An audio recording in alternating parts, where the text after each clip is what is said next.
is I feel like vision comes back to a feeling. Mm-hmm.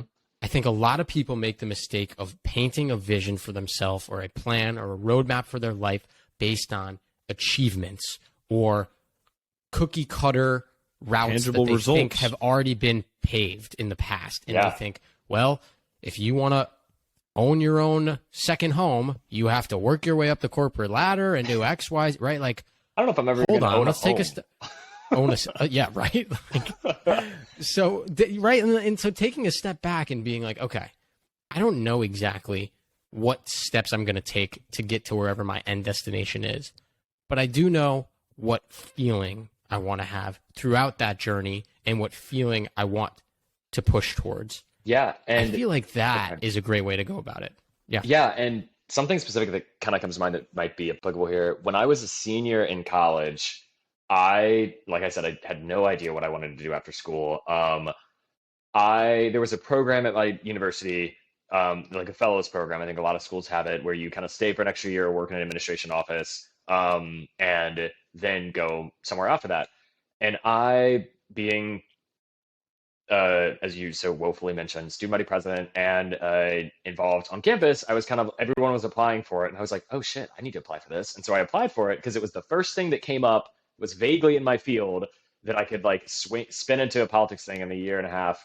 And at that moment, it was a tangible thing in front of me. So I applied for it, went through the process, got an offer. And then I was like, I don't want to do this.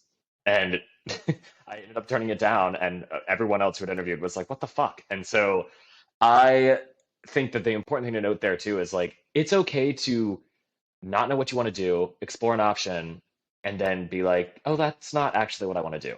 That's not a failing. If anything, that's a positive. That's a learning. You found out something that you don't want to do. That is something you need to think about and ask yourself why, and then take that to your next position or your next decision, your next jump, your next life issue.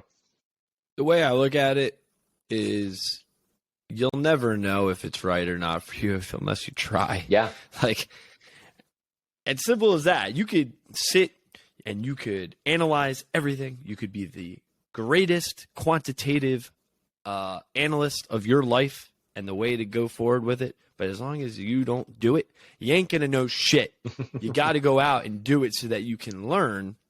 And then you can bring back those quantitative analysis skills and then look back and be like, dang, okay, that was cool. I like that. I enjoyed that. I doubled down on that. Again, Jordan, we just talked about your job. I'm more curious now about everything else outside of the job. What was the vision for your life in the real world outside of the job? How did you go about making that a reality and still on that journey to make that a reality? Yeah. Big questions, Parker. I think really for me, it is all about happiness and things that are mutually beneficial. So I think in terms of outside of my work, a lot of my kind of guiding thoughts and philosophies has really just been asking myself, am I happy? Is this what I want to do? Does this make sense? Is this like something that fits? Do I want this? And I think it's that consistent checking in and being like, where am I at on this? Whatever.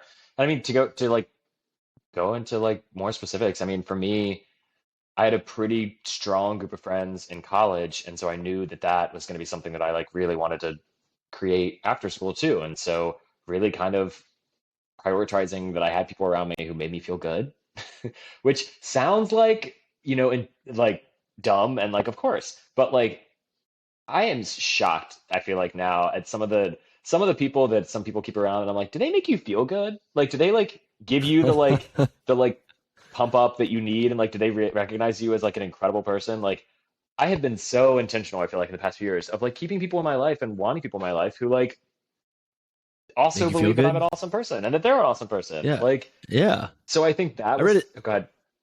Oh, no, I don't want to cut you off, but I just read a tweet yesterday around this specific thing. It's like the tweet said, after you're hanging with someone, how does that person make you feel?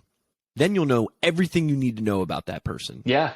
So be intentional about thinking about that. Yeah, and I mean, once again, I made many missteps. There were many people that I was friends with after school that, like, after a while, I was kind of like, no, this is not. I don't feel good about